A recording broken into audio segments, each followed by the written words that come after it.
Hello everybody and welcome to this webinar about the A-level course at Barnet and Southgate College. I hope that you're all enjoying year 11 and being back at school face to face full time is an enjoyable experience for you all. I'm just going to give you a short presentation and tell you a few facts about the A-level course, and hopefully you'll be able to come along to our actual open day as well. So just to let you know that we are a very well-established A-level department with an excellent reputation in North London.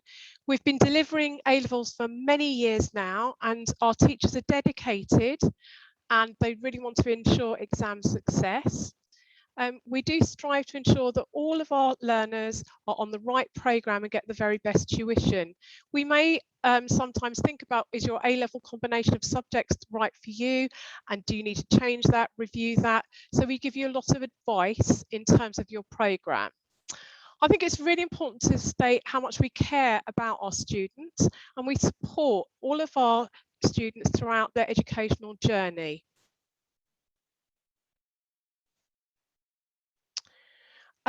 If you would like a detailed look at our curriculum offer, I have got a link there, and this webinar will go onto the website so you can have a look there.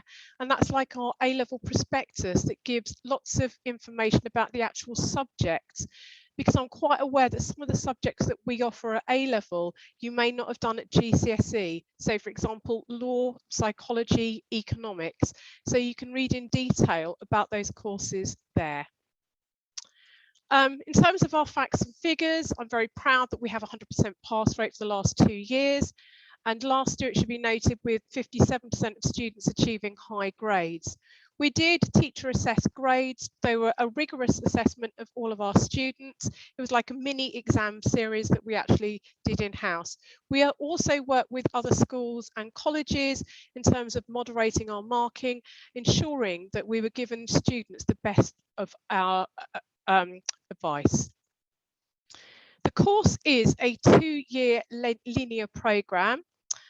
Students are on a 2-year course, and that's how we view it. So we do not say you have to leave after the first year if you don't pass exams. We nurture you and ensure that you have a lot of tuition and support throughout the first year to enable you to progress to the second year. You will have the opportunity to do work experience at the end of the first year, especially if you're going on to a degree programme that requires it. I think it's really important to let you all know that you will all have a personal tutor whilst you study with us on the A-level programme, and that students are allocated a personal tutor that is appropriate to them. So it's likely that your personal tutor is somebody that teaches you, that gets to know you really well. And personal tutors discuss and monitor academic progress, and they look at this in relation to your target minimum grade. So we look at what target grades you should have in terms of what GCSEs you've achieved, and then we look at your A-level progress in terms of them to make sure you're just where you need to be. Okay, it's important to note that we conduct what we call progress reviews, and all students are assessed at key points in the academic year, and progress reviews are carried out. So students in all subjects will sit a progress assessment, and we'll look at those results, and then a progress review is carried out with your personal tutor, and you talk about how you can improve, next steps, etc. If you're not reaching your expected targets, and we put in place what we call supportive actions, which could be extra reading, note taking, developing study skills. Really, some students are identified as at risk, and that's if you really are not performing well on the course, and if this is the case, parents are always contacted. We do have very specific A-level programmes, that makes us quite different to a lot of the A-level courses that schools and other sixth form runs. One of our unique selling points is we offer A-levels in partnerships with the sport academies. So here, students are members of a specific sports academy, so it could be basketball, it could be tennis, NFL, football. excuse me, and you have a bespoke timetable that fits in with all your training and match commitments. Excuse me. Sport specialisms include NFL, tennis, athletics, football, basketball, and boxing. And I know some research is being conducted at the moment to include even more. And there you can see even more of those academies there. Again, a very niche provision, a very different provision that we provide is the inclusive sixth form. And this is an A-level programme for emotionally vulnerable young people who have mental health issues, excuse me, who are not able to access a conventional sixth form. Apologies all, I've got a terrible cold.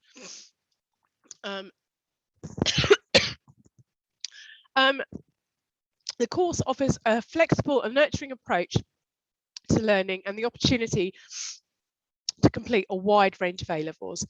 Our top achieving students on the A-level programme have actually been in the inclusive sixth form. Again, year 14 is a very different kind of course, and this is for students that need to improve their A-level grades that they've already achieved in school. And there you can see the entry criteria for those particular students. Teaching, learning and assessment, which is really what we're here for. So I've noted here that students learn in a variety of ways, and typical lessons include group work, teacher-led discussions, teacher exposition, student presentations, role play, practical experiments and active research. And all students are assessed regularly. And during periods of lockdown, if we ever have to go to lockdown again, all of your lessons go onto Microsoft Teams, and you have your lesson as you would have your class lesson, and you follow your normal timetable. We do have laptops which we can loan to students if necessary in periods of lockdown, so don't worry if you haven't got your own IT equipment. It is a myth to say that when you come to college that you're treated like an adult and your parents aren't contacted. We like to have close contact with parents, and this is done through partnerships with personal tutors.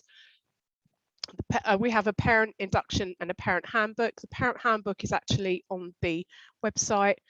We have school parent evenings via School Cloud. We also sometimes invite parents to come to intervention meetings where we find that students are struggling with their academic progress. Progression to HE. HE stands for higher education, and here we're talking about universities. We provide excellent support for our students who are applying for universities. You get an enormous amount of support with writing personal statements, focusing on what kind of university you'd like to go to, what particular course. And it's about 96% of our students progress onto higher education courses, and information and guide and advice on progression is provided by our really spectacular careers team here at the college that often run a drop-in service for students. I'm not going to read these out, but these are to give you a flavour of the universities that our students progress to. There are a complete range of universities that reflect the range of students that we have here at college. In terms of enrichment, we have done whole course enrichment where we take the whole cohort, like all the first years will go out for a day. We really encourage trips to universities, study visits abroad where possible. We like to take students to conferences, to do virtual activities as well. Many universities have been putting on some excellent virtual activities for students to give them a flavour and a taster of what university life is going to be like. Also, we like students to participate in competitions, and we call that part of our subject enrichment. Our maths students yesterday and today were doing the UK Maths Challenge, which is a prestigious mathematics competition, which students really enjoy. We also have the Chemistry Olympiad, the Physics Olympiad, We have English writing competitions. In terms of other enrichments, we often work with an organisation called Shout Out UK that have delivered some excellent workshops on media literacy, extremism. They've done workshops with our students that have been highly regarded and really, really focused and brilliant. Tutors have also worked on different activities throughout lockdown where we focus students on doing something different. And so they were encouraged to learn a new skill. One student learned Korean, one student learned how to knit. So we did lots of activities that students enjoyed. Here you've got a picture of our psychology students with the famous psychologist Zimbardo. Where possible, we do like to take students out on trips and visits, and here's some physics students enjoying their trip too. In terms of preparing for A-levels, we have got some Head Start activities on the website, which we really encourage students to do. We found that was really useful for students this year because they had gaps in their learning from year 11. So have a look at that. It's on the website. They're not extremely taxing activities. They're often engaging for students, and it'll give you a flavour if you like the particular subject. If you think, all right, that's really interesting, I think I'm really going to enjoy economics through doing that activity. So when you've got a bit of downtime, really have a look at that and work out whether you think that kind of those topics are going to be of interest to you. Now, before we get to the Q&A section, I'm going to preempt certain questions because I often find that students ask the same kind of questions at most open days. So first thing I will note is the question I have most frequently is, do students have to pay for anything? What we do say is that you do need to pay for your textbooks. Okay, they can be quite expensive. So for example, in psychology, you would need to have this textbook. And for sociology and other subjects, you would also need those books too. We do often find that our first year students sell things to the second years or students that have left. So we do sometimes manage to do that. Second question I've got here is, do students have form time? You meet with your personal tutor once a week, and that is mandatory, it's compulsory. You have to attend your course tutorial, but you do not have to come in and register at 9 o'clock for form every morning. Okay, you come in for the start of your first lesson. Another question that is frequently asked is, can I study very different A-levels? You can, but we don't advise it. We think that students do better if they're doing a combination of subjects that fit together where there's a crossover of the different skills. So for example, students who do sociology, subjects that go well without psychology, English, history, PE. So for example, if you're doing a science package, if you're doing chemistry and biology, a subject that goes well with that is physics or maths. Sometimes students do like to deviate slightly. So for example, we've got students at the moment who want to go into architecture. So we're saying for them to do A-level photography, physics and maths. And that's a good combination of subjects. So generally, we would say try and get them to fit together neatly. If you're doing A-level physics alongside English Lit and law, that's not a great combination. In terms of how many classes you have a week, you have 3 1.5 hour classes a week and an additional half an hour in the second year. In terms of what campus you will be on, all the A-level subjects are delivered here at the Wood Street campus. How many students progress to university? At the moment I'm doing the stats, it's about 93%. Are there parents' evenings? Yes, we do parents' evenings. We have done them last year on School Cloud, which probably many of you have experienced in your schools. If students struggle with their subjects, can they get any help? Yes, they can. We have workshops and sometimes one-to-one sessions, and we often have some peer help and support as well. So for example, our A2 maths students mentor our first year maths students. Okay, thank you for listening to the presentation. I'm now going to move on to the Q&A section. And I can already see that I have got 4 questions there already. So my first question is, what is the minimum requirement to take maths and science? I'm just going to generally say, before I answer this question, that we look at your GCSE results holistically. So if you have got a 7 in, say, maths and a 7 in physics, and you have got a 3 in history, we will look positively at those 7s, and we will not worry about a 3 for history, because that wouldn't really matter for the subjects that you are doing. Okay, so we would look that if you wanted to do maths and science subjects, we would be looking for you to get a 6 in your science subjects, and a 7 would be fantastic, alongside 5 other good passes. Okay, so I've got another question here. Is it possible to do A-levels in a year?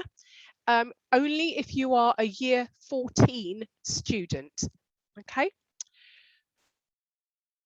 Is it possible to do A-level maths and retake GCSE maths at the same time? Unfortunately not. You would have to have had a high grade in your GCSE maths to be able to do it. I've got another question here. Is it possible to do courses alongside A-levels? Yes, it is. We'd have to do that though if your main course fits with the A-level that you want to do. So it would be it's a timetabling question, and we can only do that when I know what course you'd like to do. Another question is, do we run GCSE retakes? We do. We run a GCSE package course at our Southgate campus. I've got a question here. Do you offer A-level geography? I'm afraid we don't offer A-level geography. We offer history, and we do a lot of the aspects of the sociology A-level, so demography and stuff like that we do in sociology, but we don't offer geography. Is there a deadline? What we say to students is apply to the college as soon as possible. It's not like a secondary school transfer where you're committed to go to that organisation. You can apply to multiple colleges, but get the application in early because our popular subjects do fill up. If you want to study biology, psychology and English literature, you need 6 GCSE passes with a 6 in maths and science. We don't offer computer science A-level. I would say though, if you want to do computer science at university, maths and further maths are the best, are good subjects for that.